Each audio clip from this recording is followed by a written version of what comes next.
Hello friends, how are you. So friends, आज मैं लेकर आया हूँ अनदर एडमिशन रिलेटेड अपडेट। और इस अपडेट में मैं आपसे डिस्कस करने वाला हूँ 12th बेस पैरामेडिकल कोर्सेज से रिलेटेड कुछ important questions related to the entrance test.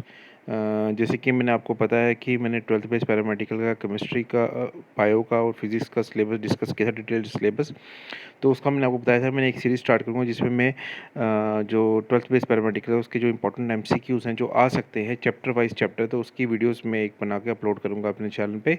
तो पहले मैं सबसे पहले स्टार्ट करने वाला हूँ केमिस्ट्री से स्टार्ट करूँगा, क्योंकि फ़िज़िक्स की जो वेटेज है वो 20 मार्क्स की है, तो केमिस्ट्री की वेटेज जो है 40 मार्क्स की है। तो इसमें हर एक चैप्टर 8 मार्क्स का है, जितने भी चैप्टर्स हैं। तो फर्स्ट चैप्टर अगर मैं केमिस्ट्री का लेता हूँ तो ये कुछ इंपॉर्टेंट डेफिनेशंस हैं जो आपको एमसीक्यू पॉइंट ऑफ व्यू से आपसे आपसे पूछी जा सकती हैं। जो फर्स्ट चैप्टर है केमिस्ट्री का, चैप्टर वाइज चैप्टर मैं वीडियोस अपलोड करूँगा अपने चैनल पे।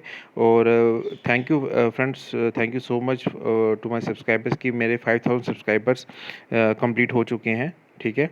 और thank you for your love and support, और अपना प्यार बनाए रखिएगा इस चैनल के साथ। और इस सीरीज़ में मैं आपसे डिस्कस करूंगा कि जो आपकी जो चैप्टर का नाम है chemical reactions and chemical equations and reactions, उससे रिलेटेड ये कुछ इंपॉर्टेंट डेफिनेशन है। जैसे केमिकल रिएक्शन क्या होती है, बैलेंसिंग ऑफ केमिकल इक्वेशंस क्या होती है, displacement reaction, double displacement reaction, oxidation, reduction, corrosion क्या होता है। ये सब इंपॉर्टेंट एमसीक्यू बेस्ड ये डेफिनेशंस है जो आपसे पूछी जा सकती हैं। अब हम चलते हैं एमसीक्यू, जो इंपॉर्टेंट एमसीक्यूज़ है उससे रिलेटेड। ये 1 मार्क्स के एमसीक्यूज़ आ सकते हैं। विच of the following is a physical change. 4 option दिए, इसमें आंसर्स भी आपके सामने स्क्रीन पे आप उसको देख सकते हो। ये देखिए, जैसे इसमें C a getting salt from the sea water, तो ये इसका आंसर इन्होंने यहाँ पे ही दे दिया हुआ है। उसके बाद ये देखिए, ये नेक्स्ट क्वेश्चन दे रहे हैं कि when CaNO3 2 is heated to give CaO plus NO2 and oxygen, the correct number of moles CaNO3 to CO और NO2 गैस और oxygen gas is represent in the reaction are as respectively. तो इसका भी answer इन्होंने screen पे दे दिया। इसका B part is the correct answer. Electrolysis of the water is a decomposition of reaction the mole ratio of hydrogen and the oxygen gas liberated during electrolysis of water is। तो ये आ गया आपका B part, 2:1 में आ गया। फिर which of the among the following statement is are true. Exposure of silver chloride to sunlight for a long duration turns gray due to formation of silver by decomposition of the silver chloride। इसका fourth part is the correct answer. तो ये देखिए, इसमें A part आ गया, decomposition of silver chloride take place in presence of sunlight. तो वो silver chloride जब हम सनलाइट की प्रेजेंस में एज ए कैटलिस्ट अगर हम रखते हैं तो वो प्रोड्यूस करता है आपका Ag और Cl2। तो this reaction is white colour of silver chloride changes greyish white due to the formation of silver metal. उसके बाद अगर हम चलें तो नेक्स्ट क्वेश्चन ये पूछ रहा है which of among the following is are the double displacement reaction. इसमें एग्जांपल दे दिए हैं, तो इसमें जो करेक्ट आंसर निकल के आ रहा है only B is the correct answer. जो डबल डिस्प्लेसमेंट रिएक्शन, दोनों दोनों जो मॉलिक्यूल्स हैं वो ब्रेक डाउन हो रहे हैं और वो आपका बना रहे हैं BaSO4 और ट्वाइस NaCl। उसके बाद विच of the following statement about the reaction is correct. तो ये पूछ रहा है इसमें कौन सी स्टेटमेंट आपकी करेक्ट हो सकती है। तो इसमें first, second and fourth is the correct option. C part is the correct answer. और रीज़न भी इन्होंने साथ में दिया हुआ है। ये रीज़न करना इसलिए ज़रूरी है क्योंकि वो इसमें से कोई फिलअप्स या इसी में से ही वो सब MCQ बेस्ड वो निकाल सकते हैं, ठीक है। उसके बाद अगर हम आगे चलें, क्योंकि फ्रेंड्स इसमें ट्रू फॉल्स भी हैं, फिल इन द ब्लैंक्स भी हैं, वो भी करने ज़रूरी हैं क्योंकि वो फिलअप्स में से ही वो MCQ निकाल देंगे। फिलअप्स की जगह MCQ दे देंगे आपको और 4 ऑप्शंस दे देंगे, तो इसलिए हम सारा कुछ एक बार इसको देख लेते हैं। तो following reaction is an example of double displacement reaction, combination reaction, redox reaction और न्यूट्रलाइजेशन रिएक्शन। 7th क्वेश्चन का ये C part is the correct answer. इसका जो ऑप्शन है वो भी इन्होंने दिया हुआ है। A dilute ferrous sulfate solution was gradually added to the beaker containing the acidified permanganate solution. The light purple color of the solution fades and finally dissipates. Which of the following is the correct explanation of the observation? तो इसमें A is the correct answer। इसमें दिया हुआ 4 options और ये और इसका reason ये आपके सामने स्क्रीन पे है। 9th क्वेश्चन आप देखिए, which of the following are the exothermic reactions. इन्होंने ऑप्शंस दे दिए हुए हैं, तो इसमें जो करेक्ट आंसर निकल के आ रहा है that is the A part. First and second वो है dilution of the an acid और reaction of water with quicklime, तो ये ऑप्शन आ गया। उसके बाद हम निकल के आते हैं 10th वाले पे sodium chloride oxide reacts vigorously with water to form the calcium hydroxide accompanied by liberation of the heat. This process is called the salting of the lime.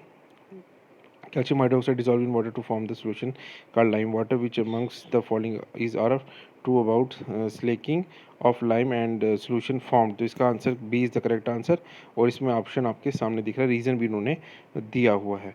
उसके बाद 11th क्वेश्चन में अगर हम चलते हैं तो इसमें food items made up of the oils और fats and generally flushed with the for some inert gases. तो इसमें जो ऑप्शन निकल के आ रहा है B is the correct answer.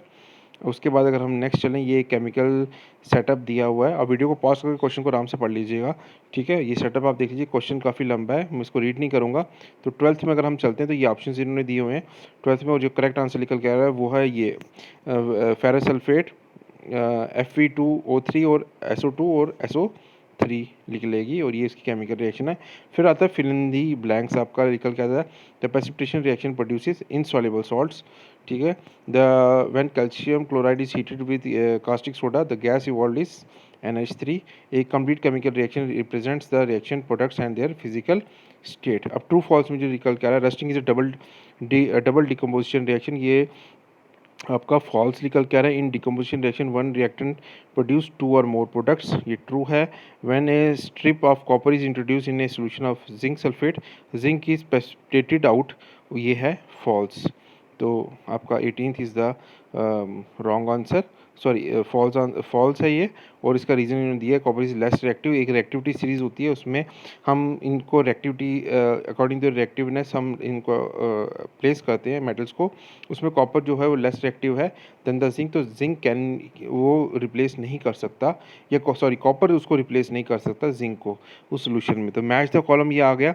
इसमें आप ये देख लीजिए, ए का आंसर मैच द कॉलम भी आप देख लीजिए, एक रिवीजन हो जाएगा। ए का S part is the correct, B का क्यू, सी का आर, डी का P is the correct answer. ये है मैच द कॉलम। उसके बाद आपका एसेशन आ जाता है। एसेशन भी आप एक बार ज़रूर देख लीजिएगा, आपको थोड़ा सा रीजनिंग है, एक क्वेश्चन है उन्होंने रीजनिंग दी है, आप उसको रीजनिंग पढ़ लीजिए, आपको एक आइडिया लग जाएगा, ठीक है। वैसे ही ये सारे हैं, ठीक है। रीज़न दिया हुआ है इन्होंने, सोल्यूशन क्या दिया हुआ है इसमें, सोल्यूशन भी बता दिए, ठीक है। वीडियो को ज़रूर पास कर लीजिएगा और ये आपको सब डिटेल में इसमें पता चल जाएगा, ठीक है। इसके बाद अगर हम देखते हैं आगे कुछ इसमें दिए, हाँ शॉर्ट आंसर्स, इसमें शॉर्ट क्वेश्चंस दिए होंगे। इसके बाद पैराग्राफ बेस्ड क्वेश्चंस आपको करने की ज़रूरत नहीं है, पैराग्राफ बेस्ड क्वेश्चंस आपको नहीं आएंगे, ठीक है।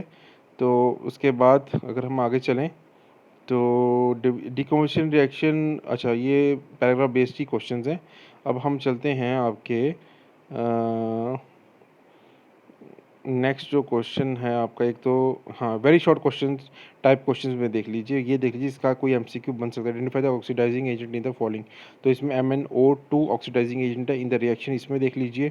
34th क्वेश्चन में इसमें भी उन्होंने दिया हुआ है, 35th में भी आप देख सकते हो, और 36th में 36 क्वेश्चन का आंसर ये दिया हुआ है, लेड कार्बोनेट, डेल्टा क्या होता है, हीट, लेड ऑक्साइड प्रोड्यूस होती है कार्बन डाइऑक्साइड। उसके बाद ये 37वां क्वेश्चन आ गया आपका।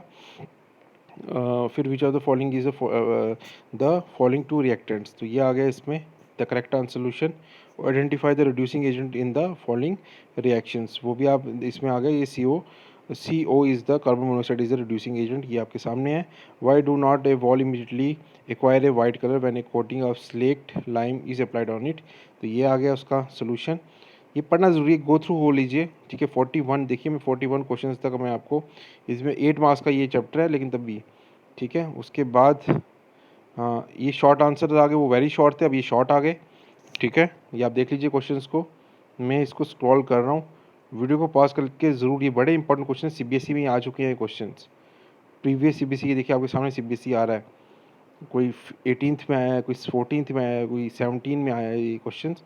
तो इनको प्लीज़ रीड कर लीजिएगा, वीडियो काफ़ी लंबी हो जाएगी, इसलिए मैं फटाफट ये क्वेश्चंस आपको दिखा रहा हूँ ताकि आपको एक थोड़ा सा रिवीजन हो जाए। Chemical reactions, chemical equations and reactions से रिलेटेड चैप्टर से रिलेटेड, ये CBSE 2018 में आया हुआ है ये क्वेश्चन, ये देख लीजिए। इसी से ही MCQ बन जाएंगे, ये नहीं कि आप बोलोगे सर ये आप MCQ हैं तो आप MCQ करवा रहे, ये MCQ ही करवाओ, ये क्यों करवा रहे हो, शॉर्ट टाइम, इसी से ही MCQ बन जाते हैं इन चैप्टर्स के। तो ये 40-50 क्वेश्चंस आपको अगर रिवीजन हो गए हैं, ये मैंने ऑल इन वन से ये क्वेश्चंस निकाले हैं, अब मैं देखूँगा इस चैप्टर के अगर मुझे प्रदीप के मिलेंगे तो मैं प्रदीप की भी एक वीडियो बना के इस चैप्टर की मैं अपलोड कर दूँगा, ताकि आपको थोड़ा सा एक रिवीजन हो जाए। ठीक है, मैं कोशिश कर रहा हूँ जो जो अवेलेबिलिटी होगी बुक्स की वो मैं आपको लाके उससे आपको थोड़ा थोड़ा आपको आइडिया एक लग जाएगा एमसीक्यूज़ किस टाइप के आ सकते हैं। ठीक है, तो ये मैं सिर्फ स्क्रॉल कर रहा हूँ, स्टार्टिंग में मैंने पढ़ा था, अब मैं ये नहीं करूँगा क्योंकि इसमें वीडियो काफ़ी लेंथी बन जाएगी। आप समझ सकते हो कि टाइम का भी एक कंस्ट्रेंट रहता है। ये सीबीएसई 2019 में ये क्वेश्चन आ चुका है, ये भी सीबीएसई 2019 में लेटेस्ट क्वेश्चन हैं ये, क्योंकि ये लेटेस्ट बुक का एडिशन 2022 का ये एडिशन से मैं आपको ये बता रहा हूँ सारा। ठीक है फ्रेंड्स, तो ये ऑलमोस्ट मैंने 60 क्वेश्चन तक मैंने आपको बता दिए इस चैप्टर से रिलेटेड। ठीक है, और उसके बाद अब ये लॉन्ग क्वेश्चंस आपको करने की ज़रूरत नहीं है, आप यहाँ तक ही रखिएगा।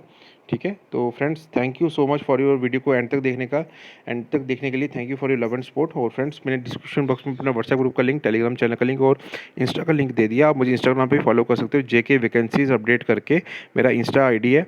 और अब नेक्स्ट चैप्टर्स की वीडियोस भी मैं वेरी सून अपलोड करता रहूँगा। बीएससी नर्सिंग का भी एंट्रेंस टेस्ट आ रहा है, उसका भी जो भी अपडेट आएगी उसका भी मैं अपडेट अपने चैनल पे आपको देता रहूँगा।